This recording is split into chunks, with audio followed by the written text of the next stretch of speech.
चुनावी रणभेदी बच चुकी है और मैदान में रणबांकुड़े भी आ गए हैं। इस समय हम खड़े हैं बरही विधानसभा क्षेत्र में, जहां पर जो कार्यकर्ता हैं, जो लोग हैं, वो चुनावी चर्चा कर रहे हैं। ऐसे में हम अन्य लोगों से बातचीत करेंगे और बरही का मिजाज क्या है वो जानने का प्रयास करेंगे।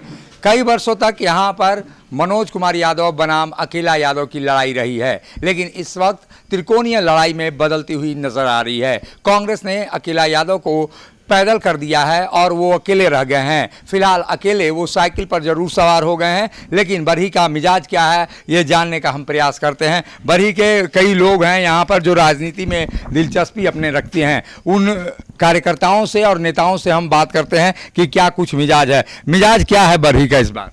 सबसे पहले हम आपको धन्यवाद देता हूं। और बरही का जो अभी चुनावी का माहौल चल रहा है, इसमें से सबसे आगे अभी भारतीय जनता पार्टी का उम्मीदवार है मनोज कुमार यादव जी।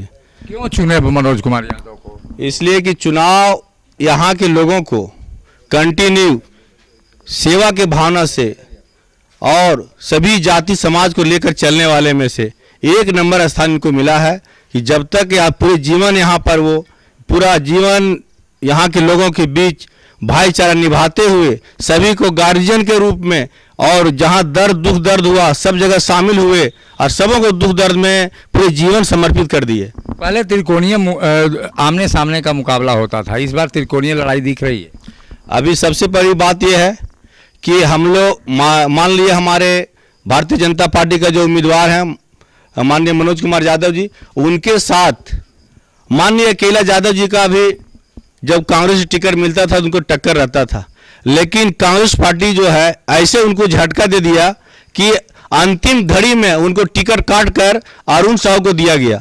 जबकि अरुण साहू आज तक बरही क्षेत्र में कभी वो आदमी पूरे क्षेत्र को भ्रमण भी नहीं कर सका और अन्यथा पूरे क्षेत्र का गांव टोले मोहल्ले के नाम तक भी नहीं जानते हैं।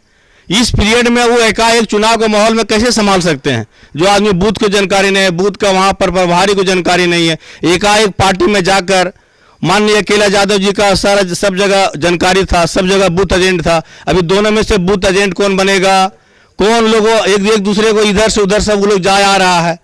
इसलिए आज का स्थिति ये बन गया है कि विपक्ष लोग जो है सो खुद यहाँ जनता तय नहीं कर पा रही है कि ये लोग विपक्ष में से सेकंड कौन रहेगा। इसलिए स्थिति इनका बहुत खराब चल रहा है और भारतीय जनता पार्टी का एक नंबर स्थान चल रहा है। यह स्थान चल रहा है। यहाँ पर टिकट बेचने का भी नाम आरोप लगा है कांग्रेस पर कि टिकट बेचकर 2 करोड़ में टिकट खरीदा है कांग्रेस प्रत्याशी। बिल्कुल, मेरा कहना ये है कि इंडी गठबंधन जो बोलते हैं लोग, वो सपा और कांग्रेस ज्वाइंट लड़ती है लोकसभा में।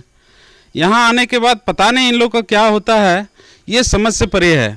और यहाँ की जनता मुंड बना चुकी है कि मनोज यादव भाजपा को वोट करना है और हम लोग बहुत भारी बहुमत से बरही विधानसभा निकाल रहे हैं। बरही विधानसभा निकालेंगे। पैसे का लेन देन कहा जा रहा है कि पैसे का लेन देन भी हुआ है। आप लोग कुछ मालूम है पैसे का लेन देन का आरोप अकेला जी लगा रहे हैं? जी मालूम है। अकेला जी खुद बोले हैं कि 2 करोड़ में बात हुई थी टिकट, अगला 2 करोड़ दिया, मेरे पास पैसा नहीं था इसलिए हम टिकट नहीं ले सके। लेकिन इसमें है, आप लोग को लगता है कि सही बात? एकदम सही हो सकता है। सही हो सकता है। आप बताइए क्या यहाँ दिखाई दे रहा है? अभी जो बरही विधानसभा का माहौल चल रहा है ये जनमानस के साथ है। मनोज कुमार यादव एक ऐसे व्यक्ति है, सत्ता में रहे अन्यथा नहीं रहे, लोगों से सुबह 10 बजे से लेकर रात 10 बजे तक जुड़े रहते थे। चुनाव का माहौल हो या न था चुनाव का माहौल ना हो, ऐसे जनमानस के साथ हर समाज हर एक व्यक्ति इनके साथ जुड़ा हुआ, इसीलिए इनको जीतने का 100% और पूरा चांस आबर यही जीतेंगे। इस बार यही जीतेंगे। अब आप बताइए क्या दिखाई दे रहा है चुनाव में? इस बार मनोज यादव जीत रहे हैं, बस और क्या दिखाई देगा। मनोज यादव क्यों? मनोज यादव को चुनेगा? सबका सुख दुख में हमेशा खड़ा रहता है। आप बताइए। ऐसा है कि अभी जो विधायक है अकेला यादव जी, इनको 2 करोड़ का आरोप लगा है कि 2 करोड़ हमसे मांग रहे हैं। जनता क्या समझेगी, किस पार्टी पर विश्वास करेगी? प्लस अभी जो मनोज यादव पूर्व विधायक थे, अभी जो उम्मीदवार बने हुए हैं, दिन रात क्षेत्र में रहे हैं, हर एक बच्चा हर एक घर के लोग जानते हैं, इसीलिए इन्हीं ने उम्मीदवार घोषित करेगा। आप बताइए क्या स्थिति है इस बार बरही की? बरही की स्थिति इन साल बहुत अच्छा रहेगी और बीजेपी पार्टी मनोज कुमार यादव जी को वोट देंगे। क्यों देंगे आप लोग बीजेपी को? क्योंकि दुख सुख में ज़्यादा करके यही साथ देते हैं मनोज यादव जी, इसलिए बीजेपी को ही वोट हम लोग देंगे इस बार। ये मिजाज है जो कार्यकर्ता हैं, जो लोग हैं, वो बता रहे हैं। बताइए आप कि इस बार बरही का मिजाज क्या है? देखिए बरही का मिजाज, देखिए यहाँ जनता मूड बना चुकी है कि बरही में इस बार भाजपा यहाँ पे जीत रही है। और माननीय विधायक जी का एक स्लोगन है, जीता या हारा सदा रहा तुम्हारा। और यह नारा चरितार्थ समाज के बीच में वह करते हैं, चाहे वो चुनाव जीतते हैं या हारे हुए हैं। इसके पूर्व वो चुनाव हारे हुए थे, उसके बीच भी निरंतर 5 वर्षों तक समाज के बीच में रहे, चाहे वो अगड़ा हो, पिछड़ा हो, चाहे निम्न हो, चाहे वो किसी भी तरह के परिवार हो। आज माननीय पूर्व विधायक श्री मनोज कुमार यादव में यह खूबी है कि व्यक्ति को अंतिम व्यक्ति तक इनका अपना पैठ बना हुआ है, जिसके कारण से हम लोग यहाँ पे मनोज यादव को वोट करेंगे और यहाँ से प्रचंड बहुमत से भाजपा को जिताएंगे। भाजपा को जिताएंगे। क्या दिखाई दे रहा है आप लोग? जी बरही में जो दिखाई दे रहा है, हम लोग तो वन साइडेड मान रहे हैं कि भाजपा यहाँ से निकल रही है। और भाजपा इसलिए निकल रही है कि हमारे बरही के जो पूर्व विधायक थे श्री मनोज कुमार यादव अभी वर्तमान विधायक पर भारी पड़े हैं। अभी क्षेत्र में उनका जहाँ जहाँ भी कार्यक्रम रहता है, सब जगह उनका एक व्यक्तिगत लगाव रहा है, पूरे क्षेत्र में व्यक्तिगत लगाव रहा है। उनके माध्यम से अच्छा वोट में, और वर्तमान विधायक से ज़्यादा काम करने का काम किए हैं हमारे पूर्व विधायक श्री मनोज कुमार यादव। यही सब देख के पूरा बरही के जनता मुंड बना लिए हैं कि इस वर्ष हम लोग बरही विधानसभा से भारी मतों से विजय बनाएंगे श्री मनोज कुमार यादव जी। एक बात बताइए, ये मुस्लिम मतदाता जो है वो कांग्रेस का वोट बैंक रहा है। यहाँ इस बार तो कांग्रेस के कैंडिडेट बदले हैं, उससे क्या परिस्थितियां बदलेंगी? बरही विधानसभा मुस्लिम मतदाता जो है वो अभी खुद पसोपेश में है। कारण ये रहा कि पिछले बार कांग्रेस का जो सीट अकेला यादव को मिलने से मुस्लिम मतदाता उसके साथ गए थे, लेकिन जो नए नेता यहाँ जो अरुण साहू को टिकट मिला है, ना एक भी मुस्लिम गांव में इसका कोई आदमी है, ना इसका संगठन है, ना कोई कार्यकर्ता को मुस्लिम समाज में पहचानते हैं। बस ये लगे हुए, और मुस्लिम मतदाता बरही विधानसभा बहुत पेशोपेश में है। लेकिन और जो अब देखा जा रहा है पूरे गांव में, तीनों आपको जो पूर्व विधायक मनोज यादव इनके साथ भी रहेंगे 20%, अकेला जी के साथ भी रहेंगे 30%। भाजपा को मिलेगा मुस्लिम का वोट 100% मिलेगा। आपको बूथ वाइज समीक्षा कराऊंगा, जहाँ पे मुस्लिम बूथ है वहाँ पे आपको 100 से 150 वोट दिखाऊंगा, जहाँ 400-500 पोलिंग होती है। भाजपा तो मान के चलती है कि मुस्लिमों का वोट नहीं मिल पाता। नहीं, मुस्लिम का वोट यहाँ पूर्व विधायक के चलते मिलता है। इनका जनाधार वैसा, इनका सेवा है, इनका सेवा काल आप देखिएगा तो आपको लगेगा कि नहीं सब जमात और सब जात के लिए करते हैं, इसलिए वोट देते हैं मुस्लिम लोग। मुस्लिम में भी वोट है। ये बीजेपी की जो कहानी है वो यहाँ पर दिखाई देती है।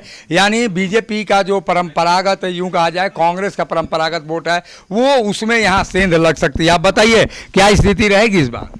स्थिति बहुत अच्छा रहेगी, बीजेपी का इस बार बहुत अच्छा से जीतेगी। अकेला यादव यहाँ इतना ही काम किए हैं जो उनको पार्टी टिकट देने से भी काट दिए हैं, टिकट से वंचित कर दिया है। ये आप बताइए, एक लोग कह रहे हैं कि मुस्लिम हैं आप, और मुस्लिम समाज क्या सोच रहा है? जी सर, मैं वही बात बता रहा हूँ कि मैं पांडेवाड़ा पंचायत से पंचायत समिति प्रतिनिधि हूँ, और आज से नहीं, पूर्व विधायक मैं 2014 से जुड़ा हूँ। और निरंतर मैं वही देख रहा हूँ कि जो उस समय था लोगों को सेवा करने का जज्बा, वो जज्बा आज भी है। जहाँ से इनको खबर मिलती है किसी तरह का कोई समस्या हो, चाहे दुर्घटना हो, मुस्लिम समाज में आज भी वो तत्पर खड़े रहते हैं। इसके चलते उनकी लोकप्रियता काफ़ी अधिक है, उसको हटाया नहीं जा सकता। कमल खिलेगा मुस्लिम समाज में एकदम 100% खिलेगा। आपके साथ अभी इंटरव्यू कर रहे हैं, फिर आप 23 तारीख के बाद आइएगा तो हम दोबारा फिर यही बात बोलेंगे जो अभी दोबारा आएंगे तो यही बात बोलेंगे। और ये तमाम चीज़ें हैं, चीज़ों को देखते हुए आप बताइए इस बार बरही का मिजाज क्या दिखाई दे रहा है? बहुत बढ़िया है, भाजपा की ओर है। सारे वर्ग के लोग मन बना लिए हैं कि भाजपा को यहाँ से जीत तय है। क्यों भाजपा को जीतता है? देखिए ऐसा उम्मीदवार, बढ़िया उम्मीदवार दिए हैं, मनोज कुमार यादव को दिए हैं, जीते हैं, हारे सदा रहे तुम्हारे, ये सेवा की है जनता के बीच में, सुख दुख में रहे हैं, हारे हैं फिर भी जनता के बीच में, यही सब जनता का अपेक्षा उनके साथ में है। जीता या हारा सदा रहा तुम्हारा, ये नारा है बरही के पूर्व विधायक मनोज यादव का, जो बीजेपी के फिलहाल प्रत्याशी हैं। यहाँ त्रिकोणीय लड़ाई दिखाई दे रही है। त्रिकोणीय लड़ाई में फिलहाल साइकिल पर सवार होकर उमाशंकर अकेले ही निकल पड़े हैं। तो वहीं अरुण साव ने कांग्रेस का टिकट लिया है। उन पर भी ये आरोप लग रहे हैं कि 2 करोड़ में ये टिकट की खरीदारी हुई है। अब ऐसे में बरही की जनता का मिजाज क्या है, ये तो चुनाव जैसे जैसे बीतेगा वैसे वैसे पता लगेगा। लेकिन मतदाता मतदान के दिन क्या कुछ करेंगे ये भविष्य भी तय करेगा। और बरही विधानसभा क्षेत्र का भविष्य 13 नवंबर को दिखाई देगा, जब मतदाता ईवीएम मशीनों को अपने उंगलियों से दबाकर और वोट करेंगे। सहयोगी शिल्पी के साथ अशोक कुमार, मुखर संवाद, बरही। मिनी लंदन मैक्लुस्कीगंज प्रकृति की गोद में बसा ड्रीम डेस्टिनेशन आपका कर रहा है इंतजार। आइए अपने यादगार लम्हों को बिताइए ड्रीम डेस्टिनेशन में। राजधानी रांची से महज 50 किलोमीटर दूर आपका अपना ड्रीम डेस्टिनेशन। जब टूटती है आस, जब थकती है सांस, जब रूठते हैं अपने, मुंह मोड़ता है जमाना, जब अंगड़ाई लेता है संकल्प, फिर बनती है कहानी, बनते हैं अनमिट निशान। देखिए मेरे साथ संघर्ष की दास्तान।